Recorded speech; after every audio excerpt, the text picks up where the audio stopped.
Hola, bienvenidos al segundo Polimedia de presentación del tema 4, alteraciones asociadas a las afasias. El objetivo de este Polimedia es ver diferentes trastornos que se pueden ver en las alteraciones afásicas. Vamos a ver el concepto de alexia, agrafia, acalculia y apraxia.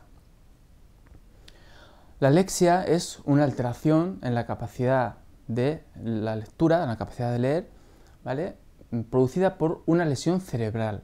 Ocurre en personas que ya han adquirido el lenguaje y esa lesión cerebral afecta a la capacidad para leer, ¿vale? Se puede ver también en el contexto de las afasias. Se diferenciaría de una dislexia en que en la dislexia la dificultad está en el aprendizaje de la lectura, mientras que en la alexia la lectura ya está adquirida, pero por esa lesión cerebral se pierde o se altera capacidad para leer, la capacidad para leer. Puede haber alexias literales cuando la persona no es capaz de leer letras sueltas, ¿vale?, las alexias literales, y también tenemos las alexias verbales, cuando la persona no puede leer palabras. En cuanto a la agrafia, que como hemos comentado, igual que la alexia, también se puede ver en el contexto de las afasias, la agrafia implica una alteración en la capacidad para escribir, producida por una lesión cerebral. Y estas agrafias, estas dificultades en la escritura, pueden producirse en el contexto de las afasias. Hay una alteración lingüística que dificulta a la persona en algún componente de la escritura, pero también puede haber alteraciones de la escritura por problemas no lingüísticos. Por ejemplo, por problemas motores, en la motricidad fina, por ejemplo, puede haber alguna lesión cerebral que afecte la motricidad, eso pues dificultaría la escritura también.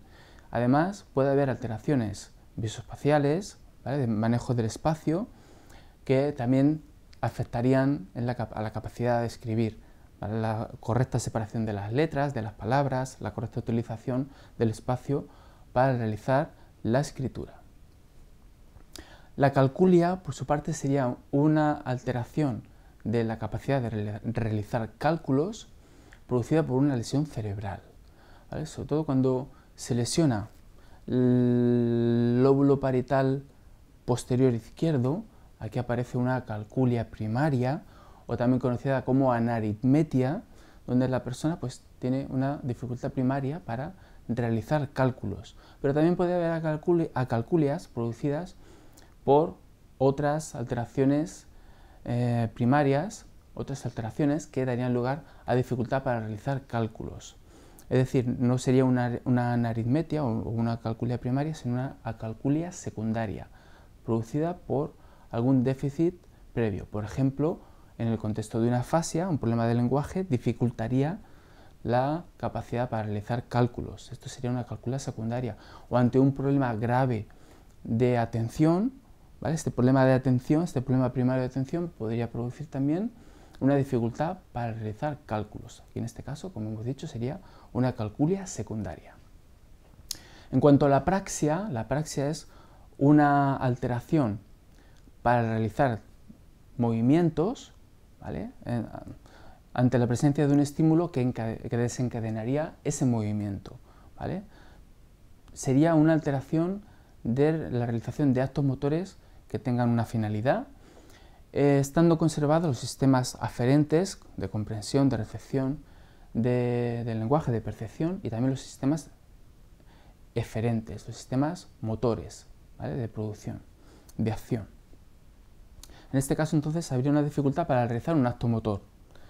Y este acto motor se puede ver, o esta alteración en los actos motores se puede ver porque se le pide al paciente que haga un acto motor, se le pide que realice un gesto comunicativo o un acto motor, un gesto sencillo como saludar, cómo se saluda, cómo saludan los militares, cómo es el gesto, por ejemplo, para pedirle a alguien que se vaya, ¿vale?, todas estas praxias, decir que se vaya alguien, decir adiós, estas praxias, estos gestos de comunicación, o pedirle al paciente, por ejemplo, que imite un acto motor, por ejemplo, que imite cómo sería el gesto para pedir silencio, ¿vale? Se puede pedir que imite lo que estás haciendo, o gestos con poca finalidad comunicativa, como por ejemplo hacer esto.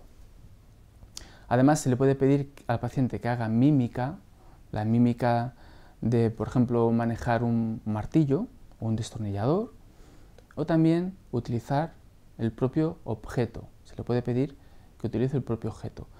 Se puede ver que en un ambiente clínico descontextualizado el paciente quizá tenga dificultad para hacer la mímica o para la mímica del uso de ese objeto, o para realizar algún tipo de gesto comunicativo, pero igual en el contexto, en el ambiente natural de la persona, por ejemplo, si tiene dificultad para hacer la mímica del gesto de cortar o el uso de un cuchillo para cortar una fruta, ¿vale? En el contexto clínico, pero quizá en su ambiente natural, en su casa, en su cocina, se podría ver que ese paciente sí tiene esa capacidad aún conservada, ¿vale? Pero descontextualizado se ve que hay una dificultad para realizar ese acto motor con finalidad, ¿de acuerdo?